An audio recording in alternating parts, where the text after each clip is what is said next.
Gracias, senadora. Vamos a pasar a la consideración del tercer punto del orden del día, que es un proyecto de ley por el que se autoriza al Banco Central del Uruguay a proceder a la acuñación de monedas conmemorativas del 50 aniversario del Congreso de Unificación Sindical.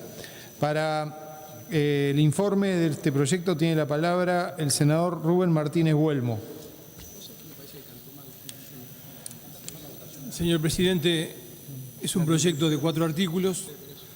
Mediante el artículo 1 se autoriza al Banco Central a acuñar monedas conmemorativas del 50 aniversario del Congreso de Unificación Sindical.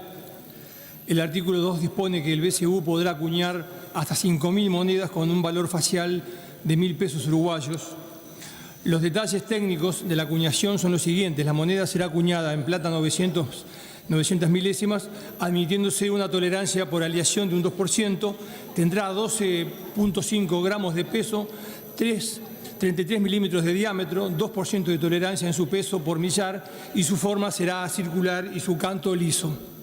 El artículo 3 autoriza al Banco Central a determinar los elementos de ornamentación correspondientes que tengan como eje la conmemoración citada al comienzo.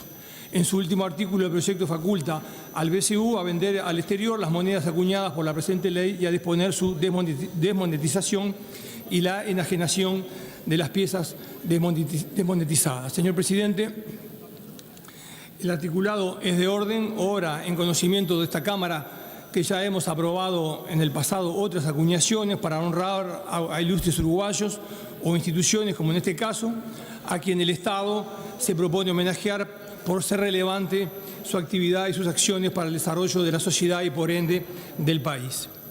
Señor presidente, también debo agregar que el Congreso de Unificación Sindical figura, sin ningún lugar a dudas, en la mejor historia del pueblo uruguayo.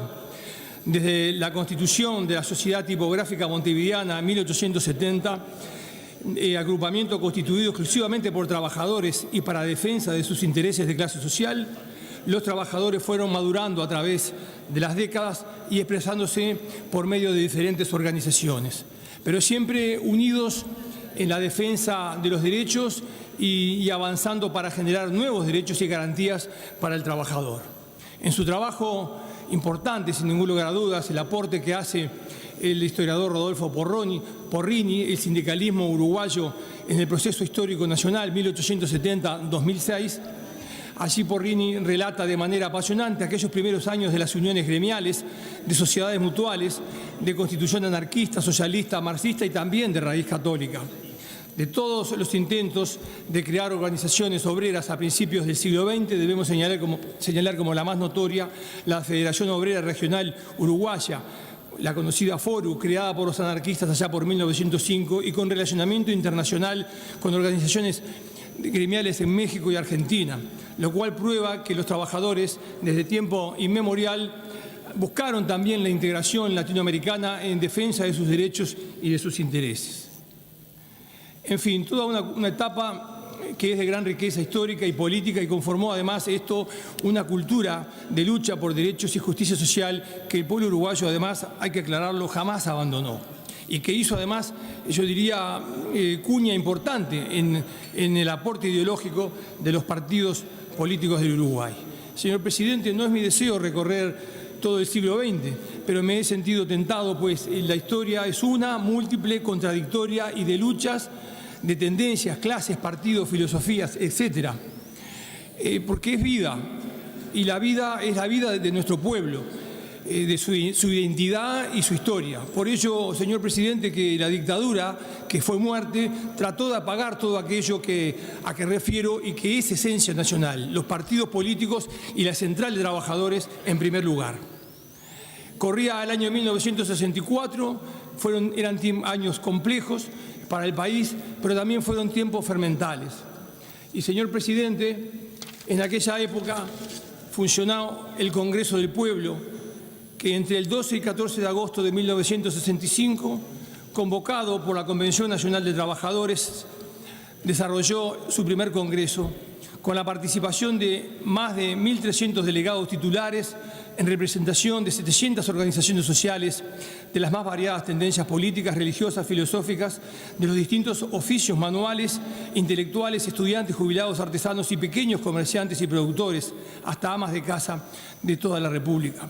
En su mensaje al pueblo uruguayo, esta Asamblea Popular señala: el Congreso del Pueblo, que cobija en su seno las más diversas y extensas capas sociales, es la afirmación de la voluntad de un pueblo, expresión categórica de fuerza, manifestación viva de que está en marcha una nueva admirable alarma como la que proclamara Artigas en 1811 cuando emergía la nacionalidad uruguaya.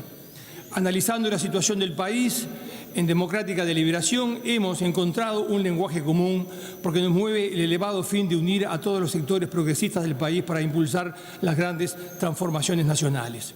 El Congreso convocó a la acción unificada del pueblo trabajador para impulsar su programa de soluciones a la crisis. Para llevar adelante sus resoluciones y recomendaciones, el Congreso del Pueblo designó una Junta Coordinadora Nacional integrada, entre otros, por los siguientes representantes de la Convención Nacional de Trabajadores.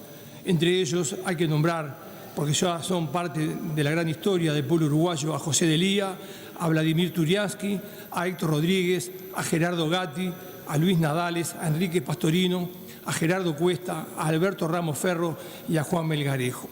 Señor Presidente, son todas personalidades que fueron amojonando el camino del sindicalismo nacional y sobre todo de la unidad de la Central de Trabajadores. Señor Presidente, poco tiempo después se dio el proceso de unificación sindical a que hace referencia esta autorización que le damos al Banco Central para acuñar la moneda conmemorativa. Del 28 de septiembre al 1 de octubre de 1966 se desarrolló en la ciudad de Montevideo el Congreso de Unificación Sindical que consolidó el proceso de unidad orgánica y programática y transformó a la Convención Nacional de Trabajadores de organismo coordinador que había en el año 64 en una central única. La unificación del movimiento sindical clasista uruguayo en una sola central, con un programa popular y antiimperialista definido en el Congreso del Pueblo en agosto del año 65, con independencia del Estado, patronales, partidos políticos, sectas religiosas y filosóficas, constituye entonces al día de hoy una experiencia, yo diría que casi inédita en toda la América Latina.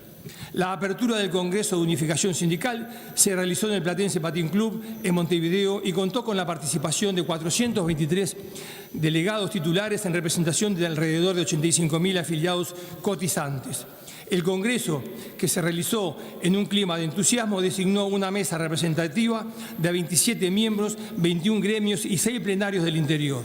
El primer secretario ejecutivo de la CNT fue presidido por José Pepe Delía y se integró además con Enrique Pastorino, Boselli, Pérez, Vladimir Turiansky, Higuiní, Porcofe, Héctor Rodríguez, Carlos Gómez, Víctor Brindisi y Gerardo Cuesta. Señor Presidente, todos grandes referentes que los nombramos realmente con mucho honor y con mucha consideración por su lucha y además a muchos de ellos por su martirio en los tiempos duros de la dictadura. Señor Presidente, obviamente que este es un merecido homenaje que le hace el Banco Central y por lo tanto el Estado a este Congreso de Unificación Sindical que ha generado lo que hoy conocemos como PIT-CNT, y debemos referir que luego de los tristes años de la dictadura, el PIT-CNT tuvo un momento de eclosión, sin ningún lugar a dudas, como fue aquel 1 de mayo de 1983, a la salida precisamente de la dictadura.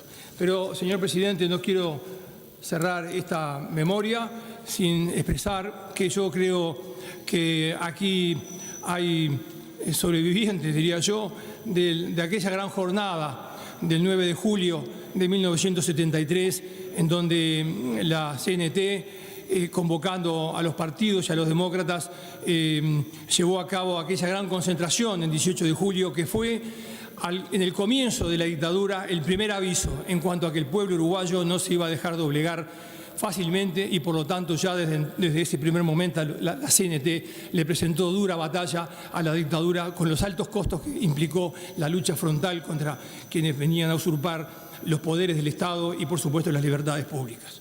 Señor Presidente, nosotros creemos que es muy merecido esta medalla que el Banco Central acuña, y por lo tanto, en nombre de la Comisión de Hacienda de esta Cámara, queremos decir que viene con la aprobación unánime de la misma, recomendando el mismo sentido en la votación que tenga que hacer hoy la Cámara de Senadores. Muy amable. Sí, gracias, senador. Antes de continuar con la discusión, tengo que hacer una aclaración, porque tanto el senador de León como el senador Lacalle hicieron ver a la mesa que hubo un error en el conteo de la votación anterior, y la votación en las 3 oportunidades que votamos, tanto la votación en general como la votación de los 2 artículos del proyecto, hubo un voto de la senadora Alonso que no se contó. Así que el resultado fue 25-31, para que quede corregido después en las actas.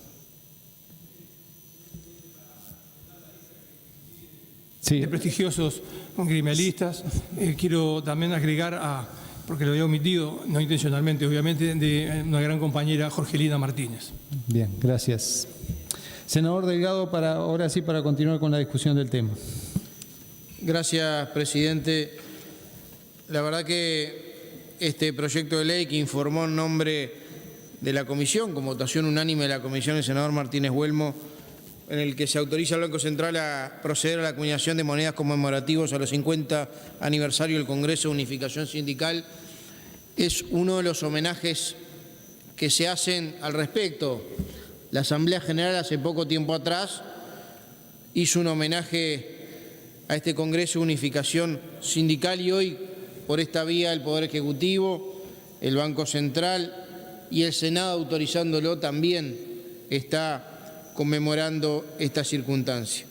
Bien decía el senador Martínez Huelmo que entre el 28 de septiembre y el 1 de octubre del 66 se realizó el Congreso de Unificación Sindical, en el cual se logró la consolidación y la unidad de los trabajadores uruguayos, dando lugar a una central única. Y yo quiero además aclarar y reconocer que, a diferencia de lo que pasa en la mayoría de los países de la región, donde hay varias centrales de trabajadores, el Uruguay tiene y tuvo desde esa fecha hasta el día de hoy una central medular única de trabajadores. Claro, nosotros la vemos de la perspectiva de hoy, pero la historia demuestra que este proceso no fue fácil. Fue un proceso que llevó muchos años, que se inició a principios del siglo XX, que luego de varias formas de agremiación, varios congresos, se iban analizando una y otra vez principios programáticos, conceptos ideológicos, obviamente liderazgos sindicales, llegando recién en la década del 60 a la tan ansiada unidad que perdura hasta estos días. Obviamente, este proceso de generar una central única, que vale la pena recordarlo, y particularmente recordarlo en el día de hoy, el día posterior al 1 de mayo, que es el Día de los Trabajadores, con muchos de los colegas, o con algunos de los colegas que están acá, estuvimos en el acto del PIT-CNT para, bueno, en este sentido, presenciar, escuchar con respeto las propuestas que hacía la central en lo que tiene que ver a la realidad nacional y a la propuesta de futuro. Más allá de las coincidencias o las discrepancias, 50 años de unificación de una central sindical no es un dato menor en la historia. Obviamente, y hablando un poquito de historia brevemente, esto tuvo mucho que ver en su origen, obviamente inicial, a la ola inmigrante a fin del siglo XIX, principio de los XX, fundamentalmente de Europa, italianos, españoles, algunos franceses, donde el concepto de sindicalización asociado a algunos conceptos ideológicos estaba muy arraigado. Para tener en cuenta, en el 1884, en Montevideo había un total de 72.000 extranjeros, lo que representaba un 45% de la población. Y obviamente esto fue terreno fértil para generar las primeras impulsos, movilizaciones vinculados a legislación y protección de los derechos del trabajador. Hubieron en ese sentido movilizaciones de trabajadores, instancias en este Parlamento, recordemos los proyectos de Herrera y Roblo, entre otros, más algunas propuestas también del entonces presidente Valle vinculadas a la protección de la jornada de trabajo.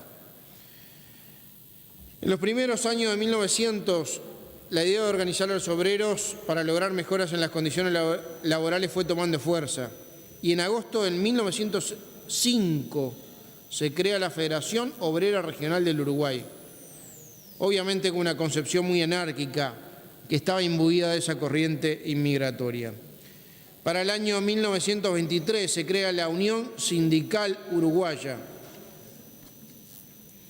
La idea obviamente fue la de tratar de unificar el movimiento sindical en aquella época, pero en virtud de lo inmaduro que aún estaban esas organizaciones y por los diferentes pensamientos que guiaban unas u otras, esto fue bastante complejo al punto que se divide en dos y se crea la Federación Obrera Regional del Uruguay, FORU, y la Unión Sindical del Uruguay, Uruguaya. Es por eso que a instancia de la Federación Obrera Marítima se convoca para los días 10 y 12 de mayo de 1929 el Congreso Constitutivo de la Confederación General del Trabajo del Uruguay. Y a partir del 30 y en el 40 empiezan a crearse, surgen varias organizaciones obreras. Para mencionar algunas, en 1930 surge FUESI, en 1936 surge el ZUNCA, en 1937 surge la Unión Nacional de Magisterio, en 1940 surge la Unión Obrero Textil, en 1940 surge la Unión de Obreros, Empleados y Supervisores de FUNSA, en 1941 surge el Sindicato Único de la Industria Metalúrgica, la Unión Ferroviaria en 1941, la Asociación de Empleados Bancarios AEBU en 1942, el FOICA, los empleados de la industria de la carne en 1942 también, la Federación Uruguaya de Magisterio, lo que es la FUM en 1942 también, la Agremiación de Peones de Tambo en 1943, la Asociación de Funcionarios Judiciales en el 43, la Asociación de Prensa del Uruguay en el 44, la Federación ANCAP en el 44, la Federación de Obreros y Empleados Molineros y Afines, la FOEMIA en el 45, la Federación de Funcionarios de OCE en el 46, la FOEB, los empleados en la bebida en el 48, y la Unión, el UMRA, la Unión Nacional de Trabajadores del Metal y Ramas Afines en el 49. Este proceso tuvo muchos encuentros y desencuentros, al punto que se constituyó en esa época un comité de organización para la unidad obrera. Y se crea en esa época, paralelamente, la Unión General del Trabajo, UGT, y en 1951 la Confederación Sindical del Uruguay, precursora de lo que fue posteriormente la CNT. La Comisión Pro Unificación del Movimiento Sindical siguió trabajando hasta que logra en 1961 la creación de la Central de Trabajadores del Uruguay. Y en 1963 convoca a su primer congreso y a todos los sindicatos que estaban afiliados y muchos que no lo estaban, para tratar de generar la unificación del movimiento sindical. Pero esto se logra recién cuando en el 64 empieza de a poco a generarse la idea de crear un organismo permanente de coordinación como la CNT, Central Nacional de Trabajadores. Y a principios ya del 66, por varias razones, se convoca a la Asamblea Nacional de Sindicatos, creándose en ese sentido el Congreso de Unificación Sindical, lo que le daba a la Confederación, a la CNT, el carácter de permanente y así constituirla una central obrera legitimada única en el Uruguay. El diputado Martínez Huelma hacía referencia a ese congreso entre el 28 de septiembre y el 1 de octubre, donde fue el Congreso generador, unificador, donde se forma la Central Nacional de Sindicatos. Y en el 83, y ahí pasamos toda la etapa de la dictadura, un grupo de sindicatos organizaron el primer acto por el 1 de mayo con las banderas Libertad, Trabajo, Salario y Amnistía, y nació el famoso PIT, Plenario Intersindical de Trabajadores. Pero ya la conmemoración del 1 de mayo del 84 expresó la unión simbólica entre el PIT y la CNT bajo la consigna un solo movimiento sindical. Es por eso, señor presidente, que con esta realidad de tener en Uruguay una central única, cosa que en la región no es común, vemos en varios países varias centrales de trabajadores, todas legítimas, todas nucleando gremios importantes, en Uruguay ha concentrado legítimamente la unidad del movimiento sindical a través del PIT-CNT y la recordación en estos 50 años y a través de este sello de aquel Congreso fundador en 1966, después de este periplo histórico que quizá resultó tedioso, pero me parece más que ilustrativo de la dificultad a veces de generar procesos históricos que terminan consolidando situaciones que hoy podemos celebrar que ya tienen 50 años de vida. Muchas gracias. Senadora Ivonne Pasada tiene la palabra. Gracias, presidente. Independientemente que uno se siente identificado con todo lo dicho por el compañero senador Martínez Huelmo, en una situación creo que bastante particular, ¿no? Yo me atrevo a decir, y quizás mis colegas entiendan exactamente lo mismo, si será tan particular esto, presidente, de que hoy estemos todos los partidos políticos hablando de la importancia de este hecho y en el marco de los 50 años de la conformación de esta convención y después Central de Trabajadores, y que tiene un rol fundamental. Los propios dirigentes sindicales de la época, durante todo este periodo que se realizó en el 2016, distintas actividades, lo decían con muchísima propiedad, y aquellos que tuvimos el orgullo de pertenecer a este movimiento sindical, es casi único en el mundo. Y me atrevo de reafirmar de que realmente sea así. Desde su conformación, desde su integración y desde su concepción, ¿no? Cuando en realidad se confirma y se avanza como CNT, que fue en octubre del año 1966, lo que hay que decir que a lo que unificó fundamentalmente a todos los trabajadores del momento en una clara carta de unidad era por la confrontación de la congelación de los salarios en su momento con aquello que conocíamos la época del Pachecato.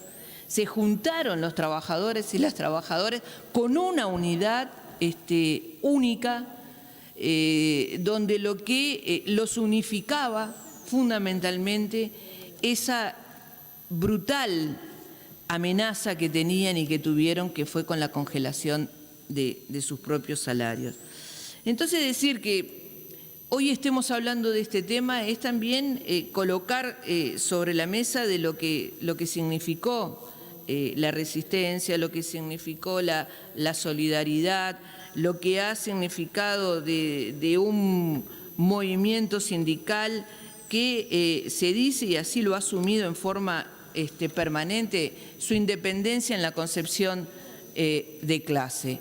Y eso yo creo que es lo que le ha dado la posibilidad de seguir estando en el lugar que está y ser una organización sindical creíble, una organización que puede pararse en la región y en el resto del mundo como aquella que representa a todas y a todos los trabajadores. Y por eso que creo que es importante, y con esto finalizo, en todas las investigaciones que se realizaron y los que estuvieron en la época, el hecho también de la unificación y el criterio con los estudiantes. Cuando surge aquello tan conocido, Obreros y Estudiantes Unidos y Adelante, también es una concepción de clase y también es una concepción de unidad. Y creo que esas cosas es lo que han hecho diferente a lo que es hoy el PIT-CNT. Que no olvidemos, y lo hablábamos hoy con otros temas, con otros colegas, la importancia que tiene que sea PIT-CNT. Significó esas supuestas unificaciones de un antes y un después, desde la convención de reconocerse como tal y del plenario que surge también en plena conformación de la dictadura, y que los dirigentes sindicales dijeron: fueron dos instancias políticas importantes, se tienen que unificar y pasar a ser PIT-CNT. Y eso también habla de esa concepción de base unitaria que tiene nuestra central. Así que yo creo sumamente oportuno, sumamente bueno este reconocimiento que se hace, y saludar que se haga también en esta casa. Gracias, presidente. Gracias, senadora. Senador Enrique Pintado tiene la palabra. Sí, brevemente, compañero, pues yo comparto, presidente, este tipo de reconocimientos, esta forma de reconocimiento que llega tardía, pero que nunca es tarde cuando la dicha es buena. Hay determinado tipo de movimientos que no tienen el glamour o el marketing necesario como para recibir rápidamente los homenajes que se han ganado a través del tiempo.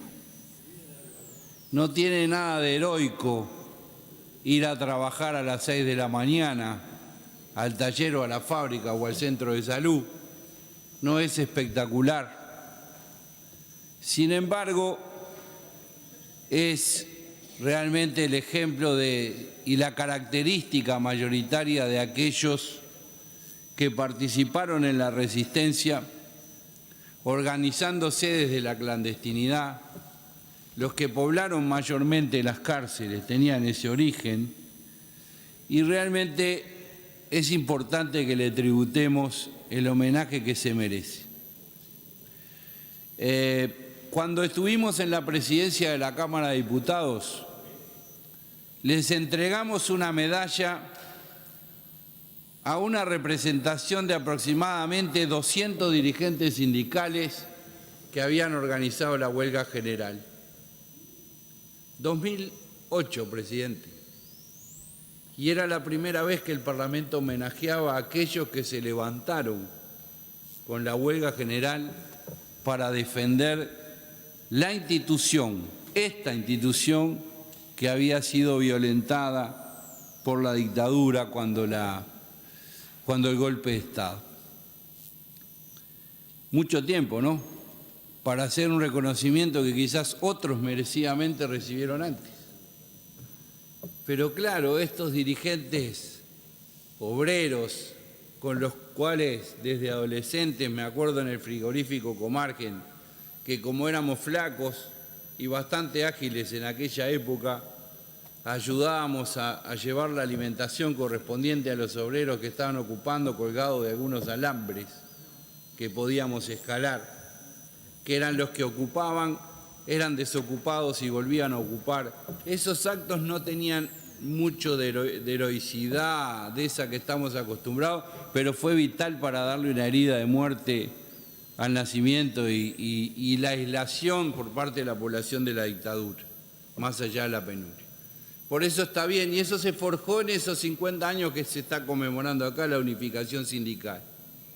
Un movimiento sindical, presidente, que previó ya en 1964 cómo iba a reaccionar si había un golpe de Estado en Uruguay. Que no fue un movimiento repentino, sino una decisión meditada, pensada, analizando las condiciones regionales y mundiales que se vivían en aquella época.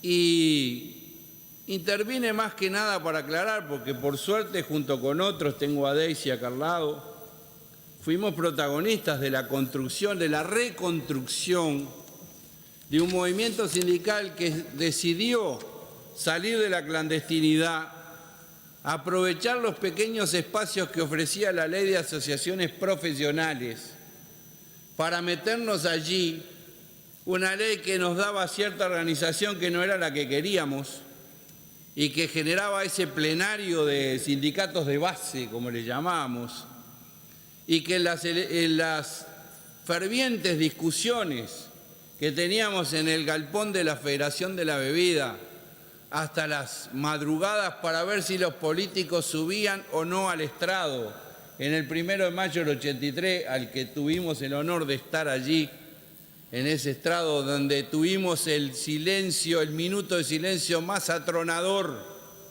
que ha tenido la República, pidiendo la libertad, trabajo, salario y amnistía, como se recordaba. Esas fervorosas discusiones que teníamos tenían un denominador común. Ninguno de los que participamos en la reconstrucción del movimiento sindical cuestionamos en un solo minuto que éramos la continuidad de la propia Convención Nacional de Trabajadores. Solo que no podíamos hablar de CNT porque íbamos todos presos, además de lo que íbamos por otras razones, porque nos llevaban presos por otras razones.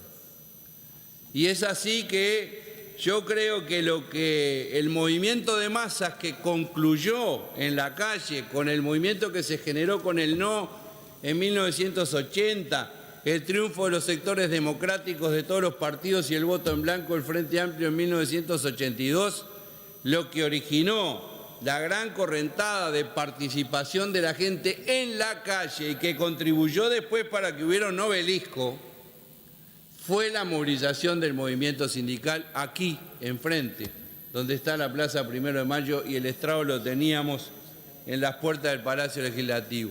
Que no se eligió el Palacio Legislativo porque se nos antojó que era bueno y grande, señor presidente. Se eligió por lo que significaba tener a la espalda del estrado y en la foto el Poder Legislativo que tenía vedada su funcionamiento por la dictadura. Y nos atrevimos, y con esto termino, a poner la palabra amnistía, que el único que la había nombrado antes públicamente, legalmente, y Marcos Carámbula lo sabe muy bien porque participamos juntos en esa revista, fue el padre Juan Luis II, el jesuita aquel que se atrevió a escribir, que pusimos en la tapa de la plaza, que pensamos que nos la iban a clausurar, sin proscripciones y con amnistía. La amnistía los partidos no la reconocían, les costaba poner y no la pusieron en la plataforma de Libertad sin Exclusión en noviembre. Era parte de la discusión aquella que teníamos entre la intersocial y la interpolítica, porque algunos partidos tenían temor de que ir más allá podía radicalizar el proceso de pequeña apertura que tenían los militares. Por todas estas razones, por el papel que el movimiento sindical en el acuerdo o en la discrepancia juega y jugó en la realidad nacional, es que nos parece muy bien ir incorporando este tipo de homenajes que ojalá vengan más a lo que es parte de la esencia de lo que ha sido el Uruguay y de un protagonista central en la recuperación de la libertad y la democracia. Era cuanto tenía para decir, señor presidente. Gracias, senador. Vamos a votar el pasaje a la discusión en particular del proyecto. Se vota. 20 en 20, afirmativo. Senador Carámbula, el voto, para fundamentar su voto. Adelante. Señor presidente, se ha dicho prácticamente todo lo que nosotros queríamos decir, pero nos parece muy importante que en el día de hoy no solo se reconozcan los 50 años de la central, sino que hemos escuchado el carácter unitario conformado a lo largo de tantos años de lucha, el valor de la resistencia a la central en los tiempos más difíciles y sobre todo la construcción de una central unitaria a la construcción democrática del país. Nos ha alegrado, y se lo decíamos personalmente, la exposición haciendo un raconto histórico del senador Delgado acerca de la central y, por cierto, compartir con los compañeros que me han precedido. Me parece que el Senado hace muy bien homenajear a un capital activo fundamental que tiene la historia democrática de nuestro país. Gracias, presidente. Gracias, senador. Léase el primer artículo. Autorízase al Banco Central del Uruguay a proceder a la acuñación de monedas conmemorativas del 50 aniversario del Congreso de Unificación Sindical hasta las cantidades y con las características que se determinan en los artículos siguientes. Se vota.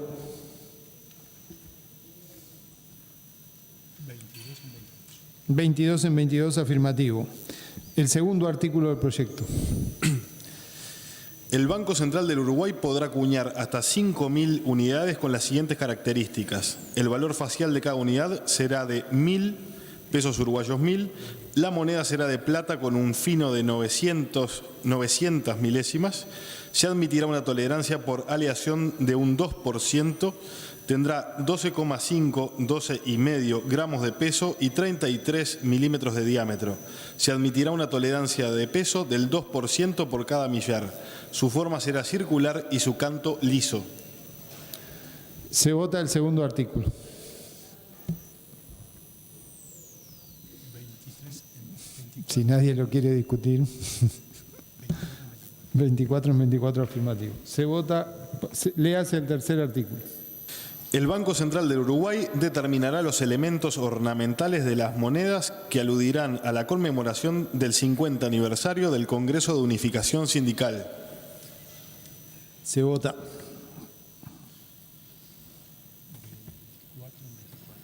24 en 24 afirmativo. El cuarto artículo del proyecto y último. Facultas al Banco Central del Uruguay a vender al exterior las monedas cuya acuñación se autoriza por la presente ley, a disponer su desmonetización y la enajenación de las piezas desmonetizadas. Se vota.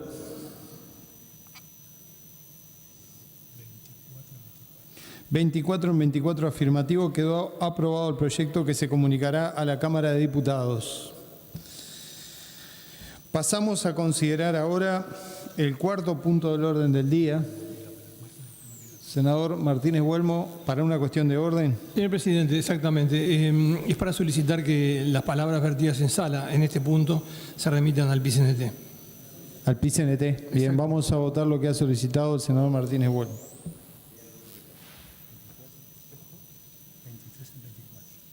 23 en 24 afirmativo. Pasamos a considerar el cuarto punto del orden del día, que es un proyecto de ley por el que se autoriza al Banco Central del Uruguay a proceder a la acuñación de monedas conmemorativas de los 150 años de la creación de la Cámara Nacional de Comercio y Servicios del Uruguay. Para el informe tiene la palabra el senador Álvaro Delgado. Adelante, senador. Gracias, presidente. La Comisión de Hacienda ha resuelto por unanimidad asesorar a este cuerpo para que apruebe este proyecto de ley del Poder Ejecutivo por el cual se autoriza al Banco Central a la acuñación de monedas conmemorativas de los 150 años de la creación de la Cámara Nacional de Comercio y Servicios del Uruguay. Estamos hablando, presidente, de instituciones que en la historia libre del Uruguay, en la historia que tenemos como país independiente, ocupan gran parte de ella. Estamos recién discutiendo y aprobando un proyecto de ley de acuñación de una moneda vinculados a los 50 años de unidad del movimiento sindical, pero en la exposición hablábamos de un raconto de historia sindical de una cantidad de instituciones que tienen muchísimos años, de principios del siglo pasado. En este caso, estamos hablando de la Cámara Nacional de Comercio y sus 150 años de fundación. Vamos a hacer, presidente, como corresponde, alguna breve mención a pasajes históricos de los orígenes de la Cámara Nacional de Comercio y Servicios del Uruguay, cuya misión es velar por el interés general del comercio y los servicios del sector privado de la economía nacional, defendiendo los principios de libertad en sentido más amplio en el marco del Estado de Derecho. Fue fundada el 17 de enero de 1867.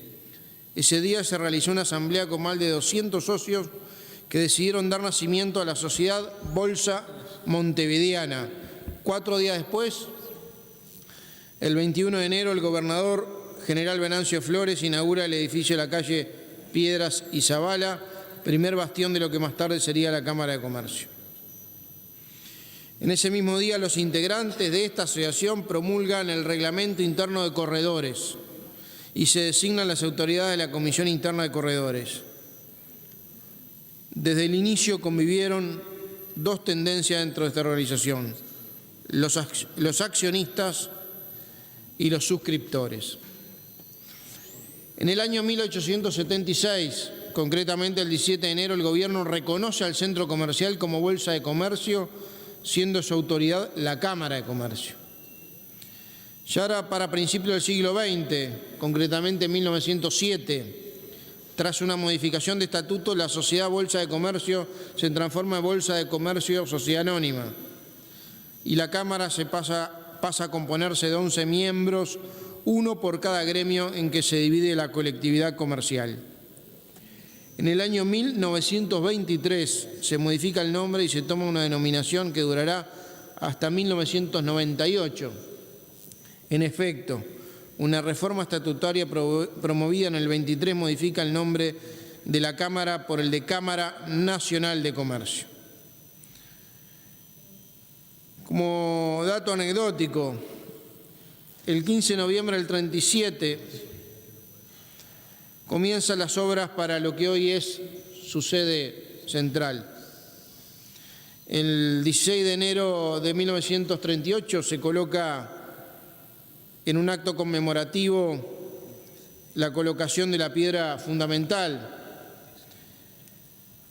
Y en ese mismo año, en 1937, la Comisión de Corredores pasa a llamarse Asociación de Corredores de la Bolsa de Comercio. La sede se inaugura el 18 de julio de 1940, bajo la presidencia de José Brunet. La ceremonia inaugural contó con la presencia del presidente de la República de entonces, general arquitecto Alfredo Valdomir. Y de ahí, más allá de algunos cambios y transformaciones de funcionamiento, recién pasamos a fines de 1997, bastante tiempo después, que sea un hecho relevante para la historia de la Cámara de Comercio.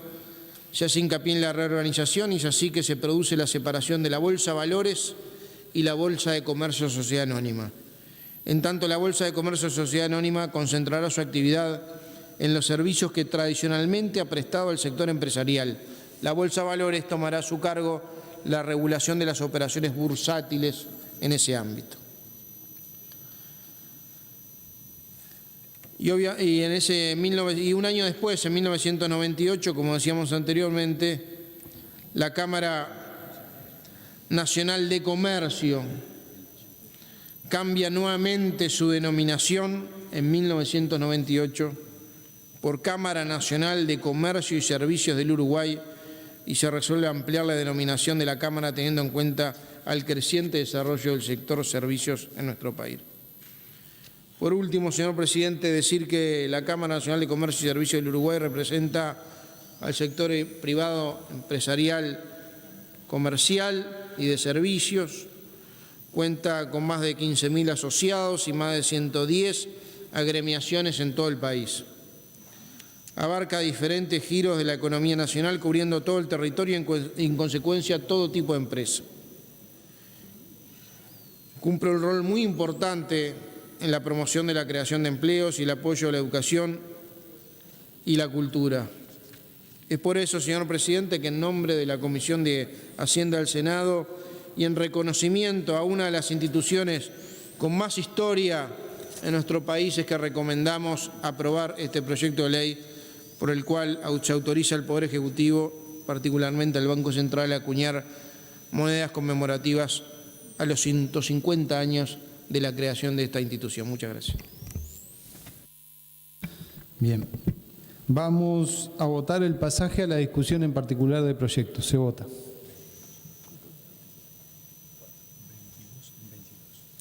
¿22 en 22 afirmativo? Léase el primer artículo del proyecto.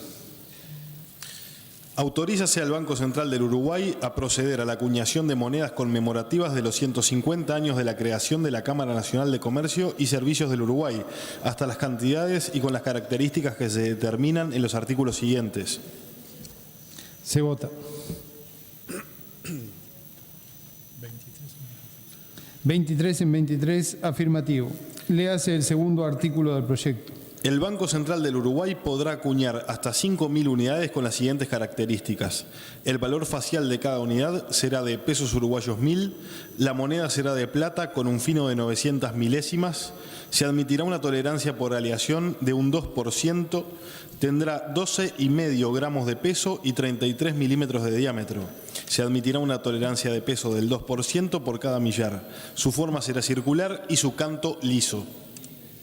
Se vota.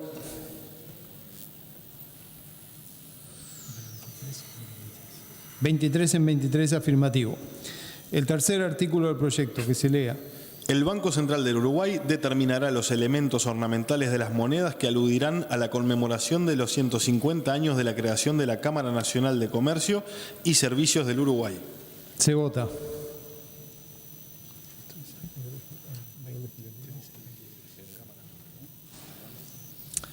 ¿23 en 23, afirmativo? Artículo cuarto del proyecto, que se lea. Facultase al Banco Central del Uruguay a vender al exterior las monedas cuya acuñación se autoriza por la presente ley, a disponer su desmonetización y la enajenación de las piezas desmonetizadas. Bien. Se vota.